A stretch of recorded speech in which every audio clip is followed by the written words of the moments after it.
सपना चौधरी जी के साथ खेसारी भैया के हरियाणवी सॉन्ग की शूटिंग रहे। और अभी हमनी के लोकगीत, हिंदी गाना, सैड सॉन्ग, बहुत सारा प्रोजेक्ट पे काम कर रहल बनी जा। बधाई और धन्यवाद कि आप लोग अपना भाई के इतना प्यार दिला जाए, इतना मोहब्बत दिला जाए। और आप सब हमेशा से हमके प्यार कइले बनी जा, बहुत ज्यादा करी ला जाए।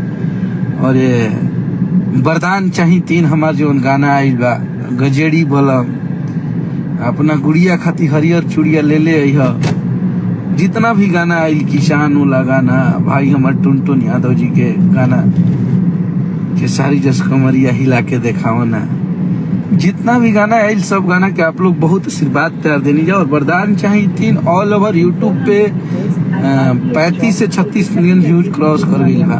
और हमारा अन्नपूर्णा फिल्म पे जोन चैनल बा वो पे आप लोग 15 मिलियन व्यूज क्रॉस करा रहे बनी जा, 14.5 मिलियन के आसपास में व्यूज बा। तो ये आप सबके आशीर्वाद है, आप सबके मोहब्बत है। आप सब ना रहती जा, ना प्यार करती जा, तो हमनी के कोनो वजूद और उचित ना हो।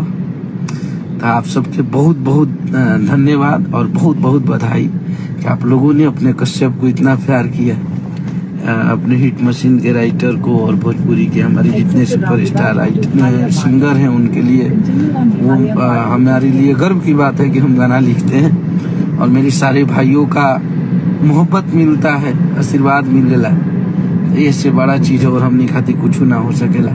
बस आप लोग अभी हमनी के चंडीगढ़ में बनी जा। और आप लोग कल फोटो भी देख ले खबजा, कुछ फुटेज भी वायरल हो रहे मैनेजर साहब के सोशल साइट से। सपना चौधरी जी के साथ खेसारी भैया के हरियाणवी सॉन्ग की शूटिंग रहे। और अभी हमनी के लोकगीत, हिंदी गाना, सैड सॉन्ग, बहुत सारा प्रोजेक्ट पे काम कर रहल बनी जा। तो आप लोग के मोहब्बत बस ऐसे ही मिलत रहो। और आप लोग हमेशा एक ही दिल के 100 बार जीती ले जाए। तो आप लोग दिल जीतने वाला मोहब्बत दिए हैं अपने भाई को, तो आप लोगों ने बहुत प्यार दिया, उसके लिए आप सभी को थैंक यू सो मच कि आप लोगों ने हमारे पेज, हमारे इंस्टाग्राम अकाउंट, हमारा